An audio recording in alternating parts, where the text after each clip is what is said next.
کی اسلام میں اس کی بڑی اہمیت ہے. تو جیسے یہ ظاہری پاکیزگی ہے نا، اور اللہ کا شکر ہے ہم بڑے نہاد ہو کے رہتے ہیں، اور آپ تو تاجر لوگ ہیں. ہم جیسے مولوی تو ہو سکتا ہے پھر بھی 2 دن گزار لیں ایک ہی کپڑے میں، ایک ہی سوٹ پہن کے، لیکن آپ نے تو ماشاءاللہ ہر روز سوٹ چینج کرنا ہوتا ہے. بلکہ اللہ نے اتنا دیا ہوا ہے کچھ لوگوں کو، وہ دن کے لیے الگ کپڑے ہیں، رات کے لیے الگ کپڑے ہیں، اور پھر ہر فنکشن کے لیے الگ کپڑے ہیں.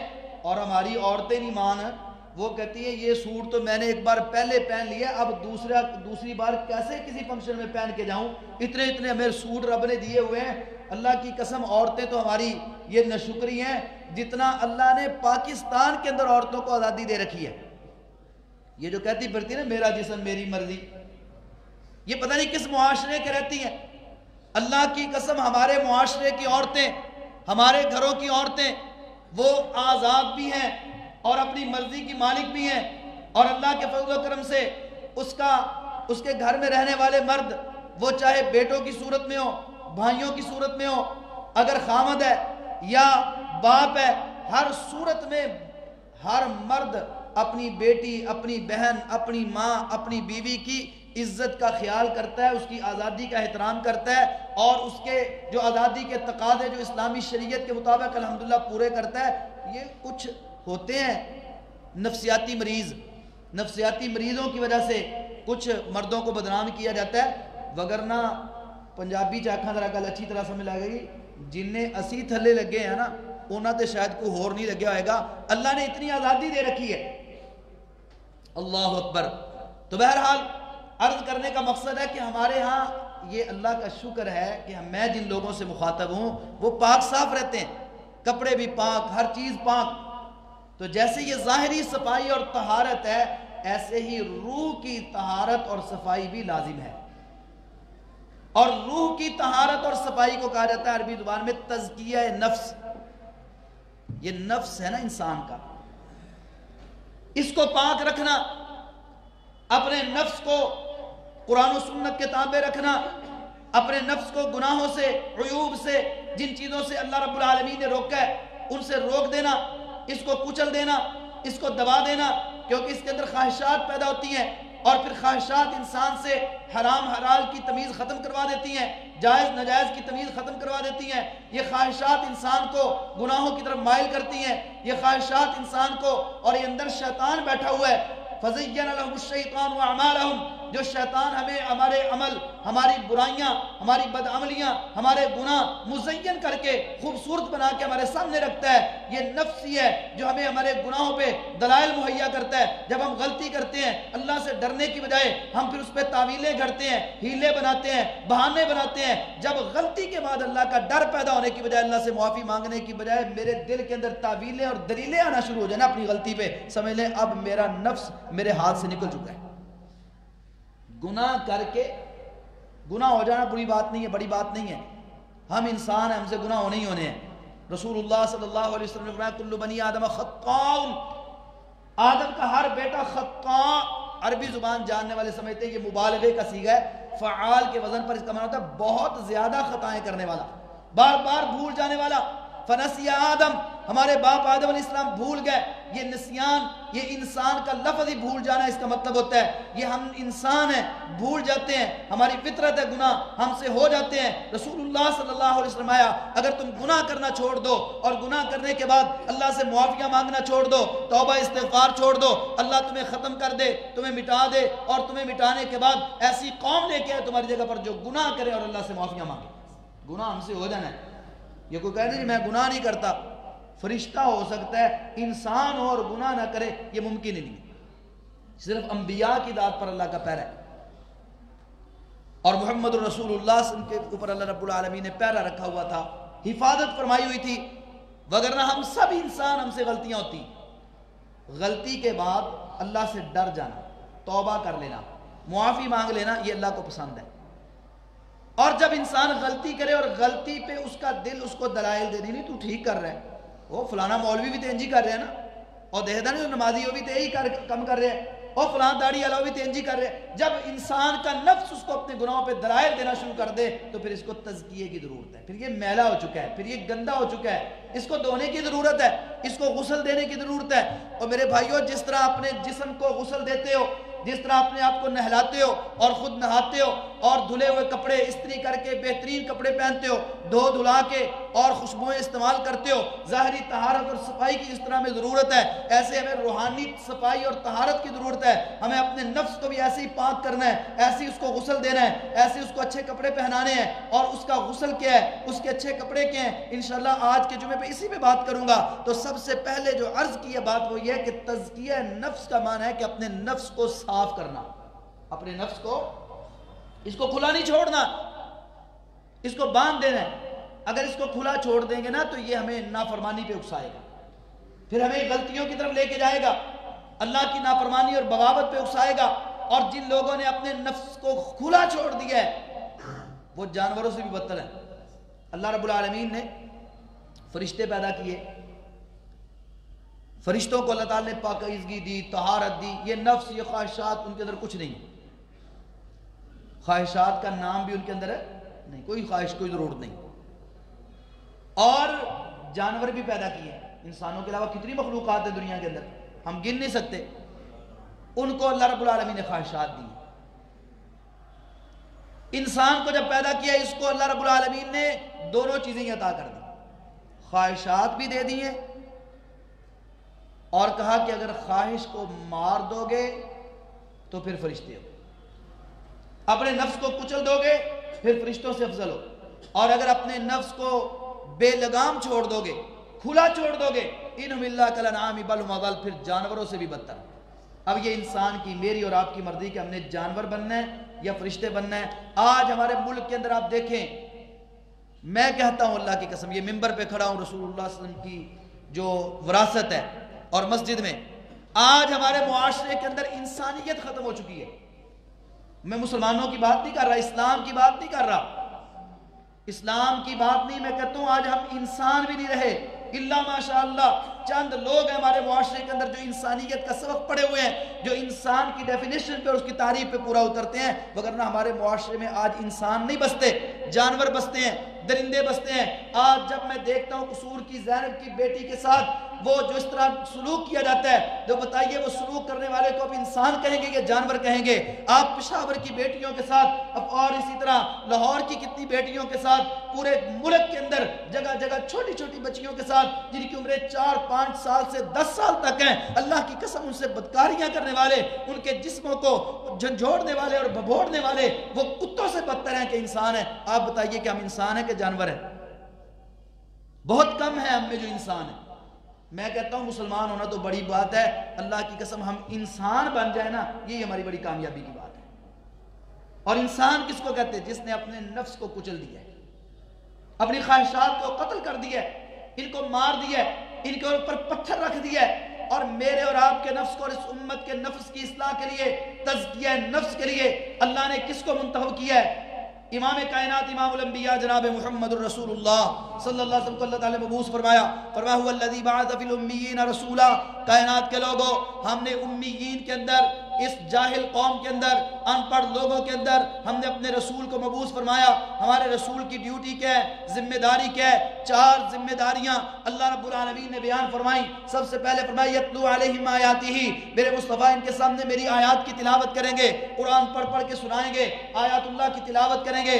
اور فرمایا وَيُعَلِّمُهُمُ الْكِتَابَ, ان کو کتاب کی تعلیم دیں گے, وَالْحِکْمَةَ, اور ان کو حکمت کی تعلیم دیں گے, وَيُزَكِّيهِمْ, اور ان کا تزکیہ نفس کریں گے. 4 ڈیوٹیاں اللہ نے بیان فرمائی ہیں. سب سے پہلے کتاب اللہ کی آیات کی تلاوت کرنا, دوسرے نمبر پہ کتاب اللہ کی تعلیم دینا, تیسرے نمبر پہ حکمت کی تعلیم دینا. 3 ڈیوٹیاں تعلیم سے متعلق ہیں, اور چوتھی ڈیوٹی تربیت سے متعلق ہے. میں تزکیہ نفس کو تربیت کہتا ہوتا ہوں کہ اللہ کے رسول کو تعلیم کے لیے بھی بھیجا گیا اور تربیت کے لیے بھی بھیجا گیا. آج ہمارے معاشرے میں تعلیم عام ہے. کل تک جس مقام پہ ہم نہیں پہنچ سکتے تھے, آج ایک کلک پہ آپ پوری دنیا کی کتابیں اپنے سامنے کھول سکتے ہیں، جہاں سے مرضی آپ مطالعہ کریں، جیسے مرضی پڑھیں۔ اتنا اللہ نے وسائل مہیا کر دیے ہیں، تعلیم عام ہو چکی ہے، گلی گلی گھر گھر محلے محلے اسکول کھلے ہوئے ہیں جہاں ہم لکھنا پڑھنا سکھاتے ہیں، ہر بندہ تعلیم حاصل کیے ہوئے ہے۔ آج تعلیم ہے لیکن تربیت نہیں۔ تعلیم اور تربیت کا فرق کیا ہے؟ ایک ڈاکٹر کے پاس آپ جاتے ہیں، اب کتنا پڑھا ہوتا ہے بیچارہ، کتنے سال وہ محنت کرتا ہے، اللہ اکبر، تعلیم اس کے پاس بڑی ہے۔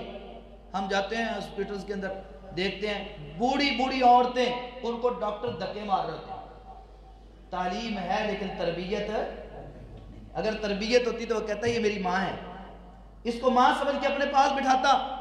آج انجینئر، سائنسدان، سیاستدان اور بہت سارے طبقے میں آپ چلے جائیں، تعلیم آپ کو ملے گی۔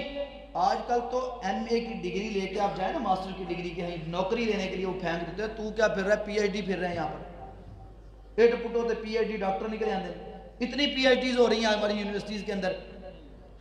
تو تعلیم ہے لیکن تربیت ہے، اللہ اکبر۔ تعلیم اور تربیت کا فرق کیا ہے؟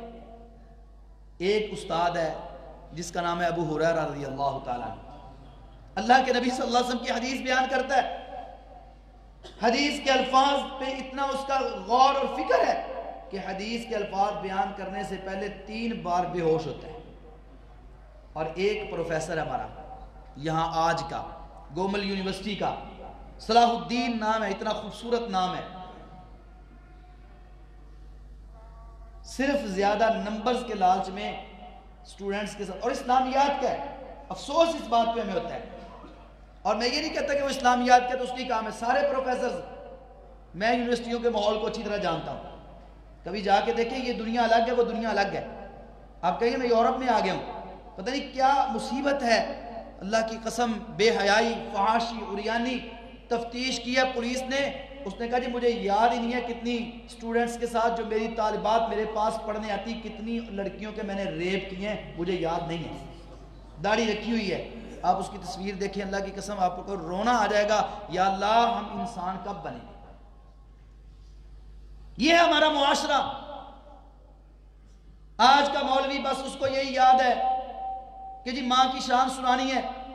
آج کے مولوی بیچارے کی دوڑ بھاگ کے کہاں تک جائے گا، اس کے خطبے سن کے دیکھ لو، وہی واقعات، حکایات، وہی جعلی پرانے دور کے وہ ضعیف روایات، وہ سعدی رحمت اللہ علیہ کی حکایات سے قصے لے لے کے، فیس بک سے قصے پڑھ پڑھ کے وہی سناتے جانا لوگوں کو۔ یہ تعلیم اور تربیت کا یہ شعور کہ اللہ نے ہمیں انسان بنایا ہے اور ہم نے انسان بن کے اس دنیا میں جینا ہے، آج ہمارے مولوی کے پاس بھی یہ شعور نہیں ہے۔ کیسے اپنی عوام کو دے گا، کیسے اپنے سننے والوں کو دے گا بیچارہ؟ جنہوں نے ہمارے خلاف کام کیا ہے نا، انہوں نے بہت بڑا کام کیا ہے، اللہ اکبر۔ انہوں نے عورت کو اٹھا کے گھر کی 4 دیواری سے نکال کے بس کا کنڈکٹر بنا دیا ہے، لے مولوی تو جو مرضی کرو۔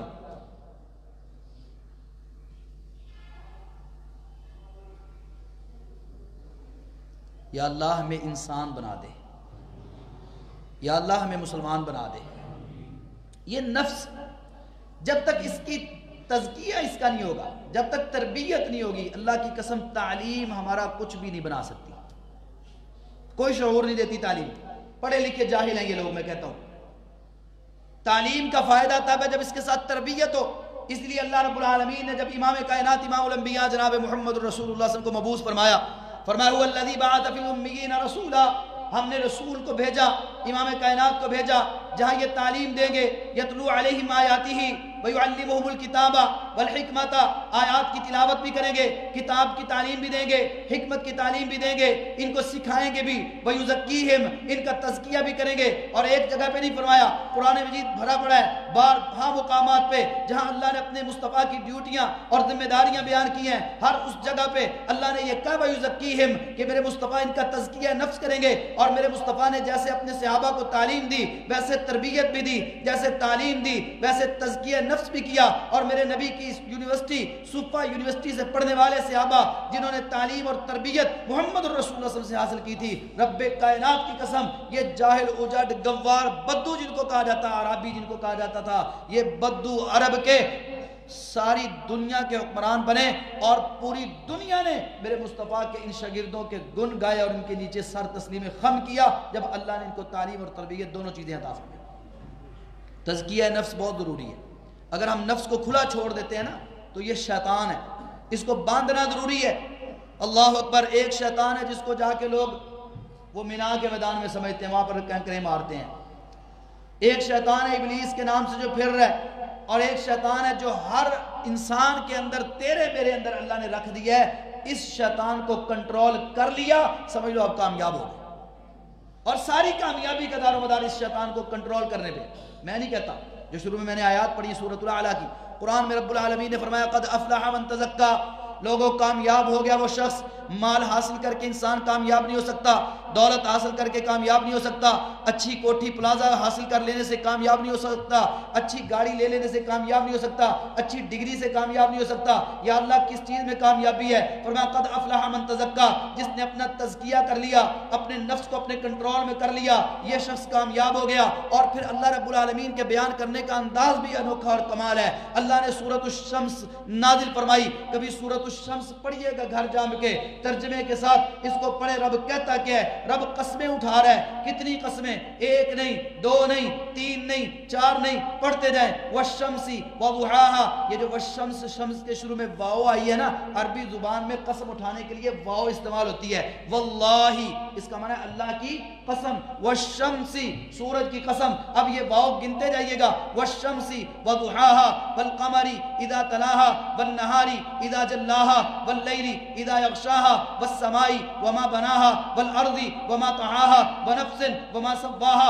ایک دو نہیں، 11 قسمیں رب کائنات اٹھائی ہیں۔ کتنی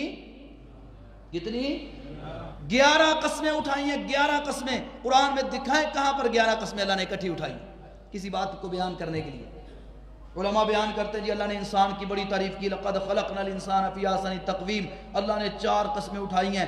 ہمارے کئی خطیب حضرات اور اپنی خطابت کے جوش میں یہ بھی کہتے ہیں جی لقد خلقنا الانسان، یہ لقد بھی ایک 5ویں قسم ہے، بڑا زور لگا کے 5 قسمیں ثابت کرنے کی کوشش کرتے ہیں۔ میں کہتا ہوں یہاں رب نے 11 قسمیں اٹھائی ہیں، وہاں تیری خوبصورتی کو بیان کرنے کے لیے لقد خلقنا الانسان فی احسن تقویم، تیرے جسم کو، تیری خوبصورتی کو، تیرے چہرے کی اور تیرے رخساروں کی، تیرے ہونٹوں کی خوبصورتی کو بیان کرنے کے لیے 4، چلو خطیبوں کی بات مان کے 5 قسمیں رب نے اٹھائی ہیں۔ تیری جسم کی طہارت کی 5 قسمیں اور تیری میری روح کی طہارت کے لیے اللہ نے 11 قسمیں اٹھانے کے بعد کہا قد افلح من زکاها۔ لوگوں میں 11 قسمیں اٹھا کے کہتا ہوں جس نے اس کو پاک کر لیا نا وہ کامیاب ہو گیا۔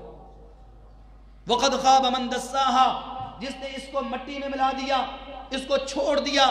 یہ دساہا کا لفظ اللہ نے یہاں پہ استعمال کیا، وقد خواب من دساہا۔ اور ذرا ایک نقطہ بھی عرض کر دوں، یہ اللہ نے کہا جس نے اس کو مٹی میں ملا دیا اس نے نقصان اٹھایا، وہ ناکام ہو گیا، وہ ذلیل و رسوا ہو گیا۔ من دساہا، یہاں اللہ نے بہت بڑا نقطہ بیان کیا ہے کہ انسان تو مٹی سے بنا ہے اور مٹی کی فطرت یہ ہے، اس کے اندر گند ہوتا ہے، اس کے اندر میل کچیل ہوتی ہے، اس کے اندر اور بہت ساری چیزیں ہوتی ہیں۔ اگر تو اپنی اسی فطرت کے مطابق چلتا رہا تو تم مٹی میں مل جائے گا۔ تیرے اندر غلط باتیں بھی آئیں گی، تیرے اندر گناہ بھی آئیں گے، اللہ کی نافرمانیاں بھی آئیں گی، بغاوتیں بھی آئیں گی، تو معاشرے کو خراب کرے گا، خود بھی خراب ہوگا۔ اس کو مٹی میں نہیں ملنے دینا، مٹی سے بچا کے رکھنا ہے، اس کو صاف رکھنا ہے، دھو کے رکھنا ہے، پاک رکھنا ہے، اس کو کچل دینا ہے، اس کو لگام ڈال کے رکھنا ہے، اپنے ہاتھ سے نکلنے نہیں دینا۔ اگر تو نے اس کام میں، اس کو دبانے میں تو کامیاب ہو گیا نا تو قد افلح من زکاہا، میں رب کہتا ہوں 11 قسمیں اٹھا کے تو کامیاب ہو گیا۔ اور آئیے رسول اللہ صلی اللہ علیہ وسلم کیا کہتے ہیں، وَلَا تَكِلْنِي إِلَىٰ نَفْسِي طَرْفَةَ أَعْيُنٍ۔ میرے مصطفیٰ کی دعائیں جو ہیں نا، دعائیں آپ کرتے تھے، ان میں سے ایک دعا یہ ہے وَلَا تَكِلْنِي إِلَىٰ نَفْسِي طَرْفَةَ أَعْيُنٍ، یا اللہ مجھے اپنے نفس کے ایک آنکھ جھپکنے کے برابر بھی اپنے نفس کے سپرد نہ کرنا۔ ایک آنکھ جھپکنے کے برابر بھی مجھے اپنے نفس کے سپرد نہ کرنا، کیونکہ ایک آنکھ جھپکنے کے برابر بھی اگر میں نفس کے سپرد ہو گیا، یہ مجھ پہ ہیوی اور بھاری ہو گیا، میری زندگی برباد ہو گئی۔ آج تو ہم نے اس کو بے لگام چھوڑا ہوا، خواہشات ہی خواہشات ہیں، منمانیاں ہی منمانیاں ہیں، مرضیاں ہی مرضیاں ہیں۔ اللہ اکبر۔ رسول اللہ صلی اللہ علیہ وسلم کیا کہتے ہیں اس نفس کے بارے میں؟ یہ جو خطبہ میں نے شروع میں پڑھا ہے نا، خطبہ یہ صحیح مسلم کی حدیث ہے اور اس کے اندر یہ خطبہ موجود ہے، دیگر کتب احادیث میں بھی ہے. اور افسوس سے میں کہنا چاہتا ہوں، اللہ کی قسم آج اس خطبے کا معنی و مفہوم بھی ہمارے لوگوں کو علم نہیں ہے. ہمارے مولوی آج یہ جمعے کے موقع پہ یہ خطبہ بھی نہیں پڑھتے جو رسول اللہ صلی اللہ علیہ وسلم پڑھتے تھے نا، یہ خطبہ بھی نہیں پڑھتے اور یہ الفاظ گھڑ لیتے ہیں، پتہ نہیں کہاں کہاں سے کیا کیا پڑھتے رہتے ہیں. بھائی وہ خطبہ پڑھو جو محمد رسول اللہ صلی اللہ علیہ وسلم کا خطبہ ہے. نکاح پڑھاتے وقت اللہ کے رسول یہ خطبہ پڑھتے، درس دیتے وقت یہ خطبہ پڑھتے، جمعہ پڑھاتے وقت یہی خطبہ پڑھتے. اللہ کے رسول سے الفاظ بہتر کسی کے الفاظ ہو سکتے نہیں، اس لیے یہ سنت، یہ خطبہ ہے. اور اس خطبے کے اندر اللہ کے رسول کیا کہا کرتے تھے؟ ان الحمدللہ نحمدہ ونستعینہ ونستغفرہ.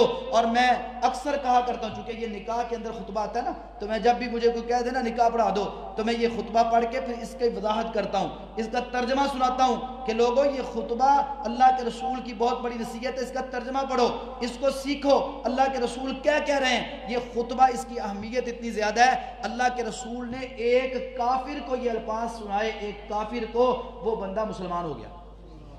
ایک کافر، آپ اٹھائیے سیرت کی کتابیں، رحیق المختوم اور حدیث کی کتابیں، کافر نے ایک بار محمد رسول اللہ کی زبان سے خطبہ سنا، کہنے لگے دوبارہ سنائیں. اللہ کے رسول نے دوبارہ شروع کیا، جب پہنچے نا اشہد ان لا الہ الا اللہ وحدہ لا، ساتھ ہی پڑھ رہا ہے اشہد ان لا الہ الا اللہ وحدہ لا. ہم ہر جمعے خطبہ پڑھتے ہیں، پھر بھی مسلمان اور انسان بننے کے لیے تیار نہیں ہے. اللہ اکبر. اللہ کے رسول کیا کہہ رہے ہیں خطبے میں؟ وَنَعُوذُ بِاللَّهِ مِن شُرُورِ أَنفُسِنَا، یا اللہ ہم تیری پناہ مانگتے ہیں اپنے نفس کی شرارتوں سے.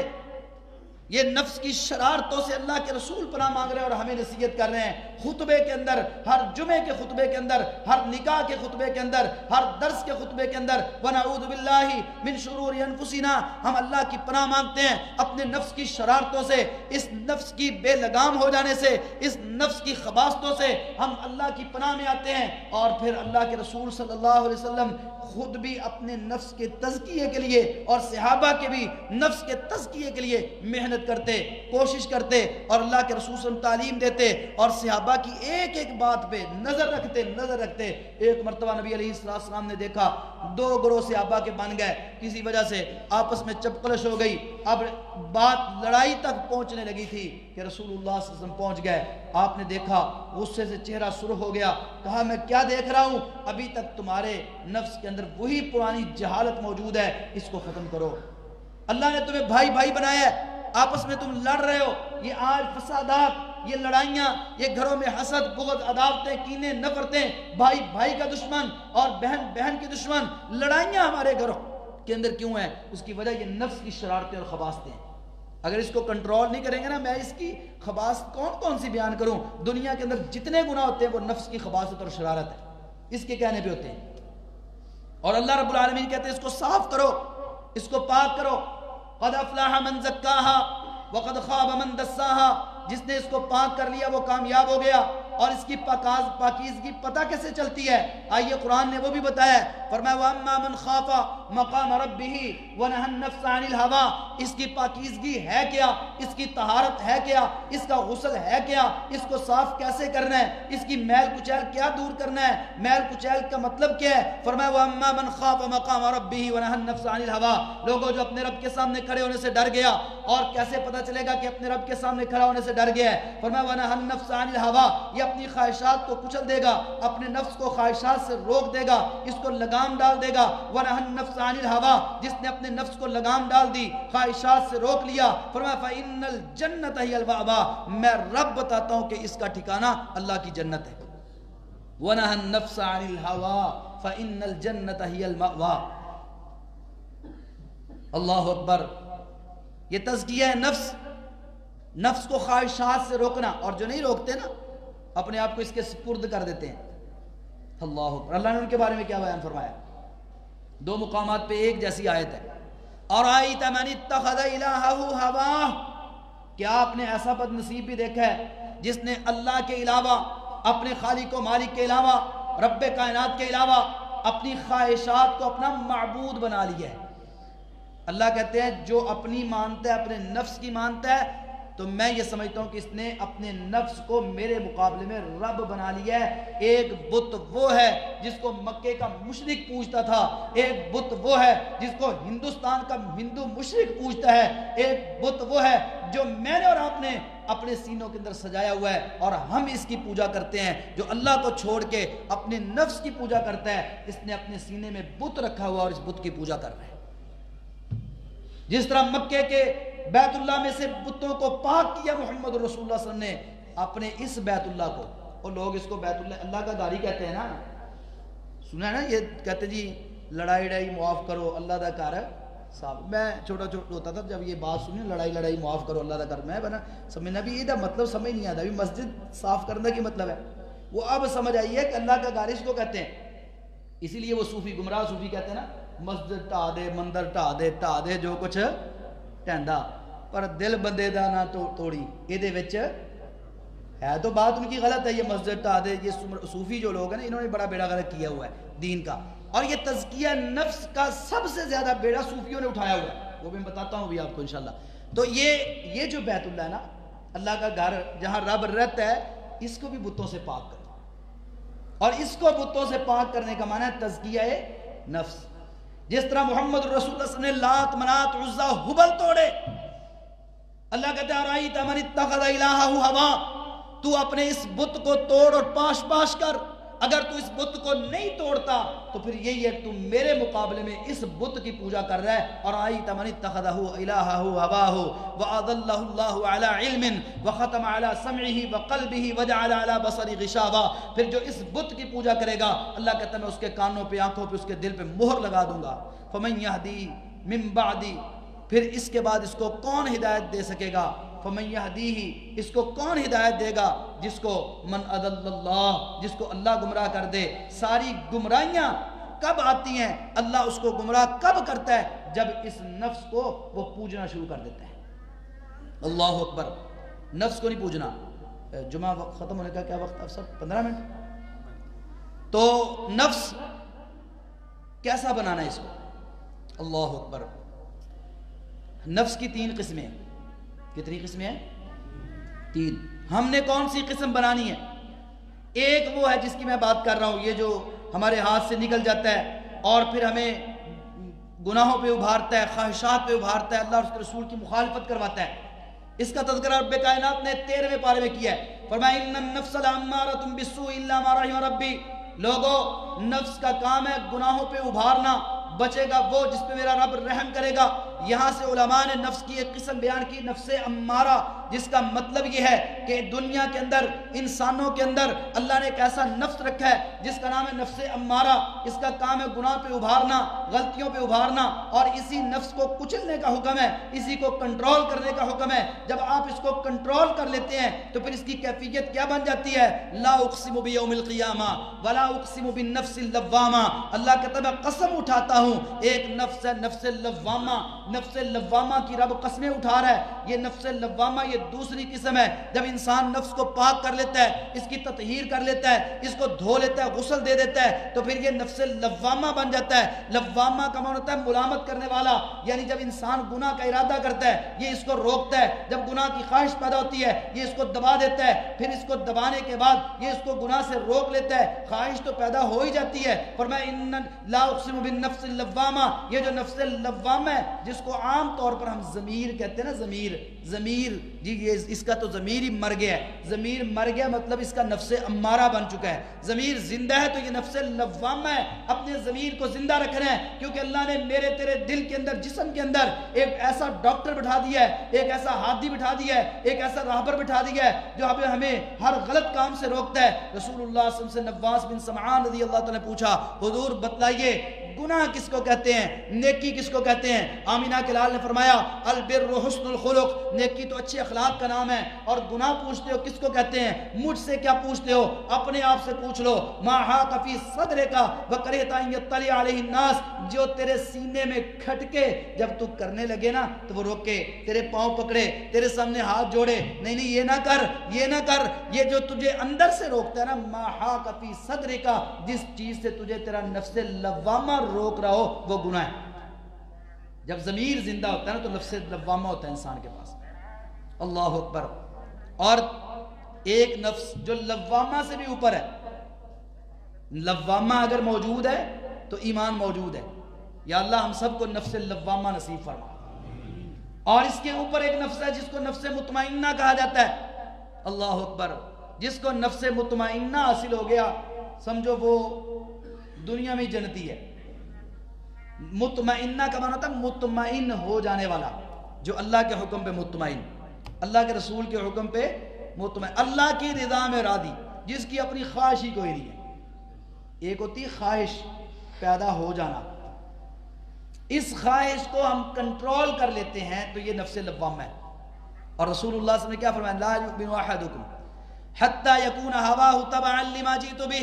تم میں سے کوئی شخص اس وقت تک مومن نہیں بن سکتا جب تک اپنی خواہشات کو اس دین کے تابع نہیں کر لیتا جو میں محمد رسول اللہ صلی اللہ علیہ وسلم لے کے آیا. اور جو اپنے نفس کو اتنا کنٹرول کر لے, اتنا کنٹرول کر لے, اتنا کنٹرول کر لے کہ اس کے اندر خواہش ہی پیدا نہ ہو, تو پھر یہ بن جاتا ہے مطمئنہ. یا ایتھا النفس المطمئنہ. اور جس کو نفس مطمئنہ حاصل ہو گیا تو اللہ کہتا ہے جب یہ فوت ہونے لگے گا فرشتے آئیں گے, کہیں گے اے مطمئنہ نفس ارجعی الی ربک راضیۃ مرضیہ, آ اپنے رب کی طرف, رب تجھ پہ راضی ہو چکا ہے, تجھے اپنے پہ راضی کرے گا. فادخلی فی عبادی وادخلی جنتی. جب یہ نفس مطمئنہ والا شخص, اللہ مجھے آپ کو نصیب کرے, جب ہم نفس مطمئنہ لے کر رب کائنات کے دربار میں جائیں گے, فادخلی فی عبادی وادخلی جنتی, نہ حشر کا تصور, نہ حساب کتاب کا تصور, نہ کوئی دیر, اللہ جنت کے دروازے کھول دیں گے. فادخلی فی عبادی وادخلی جنتی. اے نفس مطمئنہ لے کے آنے والے, تو میری رضا میں راضی تھا, تجھ سے کیا حساب کتاب, تجھے کیا انتظار حشر کا, جا میری جنت کے دروازے کھلیں, میرے بندوں میں اور جنت میں داخل ہو جا. اللہ عمل کی توفیق عطا فرمایا. آمین. وما علیہ الا البلاغ المبین.